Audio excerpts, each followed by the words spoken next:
আসসালামু আলাইকুম। আপনার জমির কাগজপত্র সব ঠিক আছে, এইভাবে আপনি নিশ্চিন্তে আছেন। কিন্তু খতিয়ানে যদি আপনার নাম ঠিক থাকে আর দাগ নাম্বার ভুল থাকে, তাহলে কোনটি ধরে বিচার করবে আদালত? খতিয়ান নাকি দাগ নাম্বার?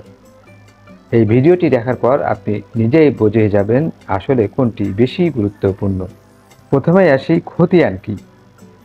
খতিয়ান হচ্ছে জমির মালিকানা সংক্রান্ত একটি রেকর্ড, যেখানে জমির মালিকের নাম, জমির পরিমাণ, দাগ নম্বর, মৌজা ও জেলাসহ গুরুত্বপূর্ণ তথ্য থাকে।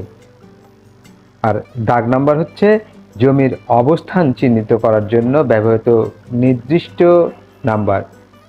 একাধিক খতিয়ানে একই দাগ নাম্বার থাকতে পারে, আবার এক খতিয়ানে একাধিক দাগও থাকতে পারে। তাহলে মূল প্রশ্ন, কোনটি বেশি গুরুত্বপূর্ণ? আইন অনুযায়ী দাগ নাম্বার বেশি গুরুত্বপূর্ণ, কারণ বিচারকরা জমির অবস্থান চিহ্নিত করতে দাগকেই গুরুত্ব দিয়ে থাকেন। যদি খতিয়ানে আপনার নাম থাকে কিন্তু ভুল দাগ নাম্বার থাকে, তাহলে আপনি সেই জমির প্রকৃত মালিক নাও হতে পারেন। অন্যদিকে যদি সঠিক দাগ নম্বরে আপনার নাম না থাকে, তাহলে বিরোধের ক্ষেত্রে আপনার পক্ষে যাওয়া কঠিন হয়ে পড়বে। তাই আপনাদের জন্য কিছু টিপস বা অ্যাডভাইস দিয়ে রাখতে পারি।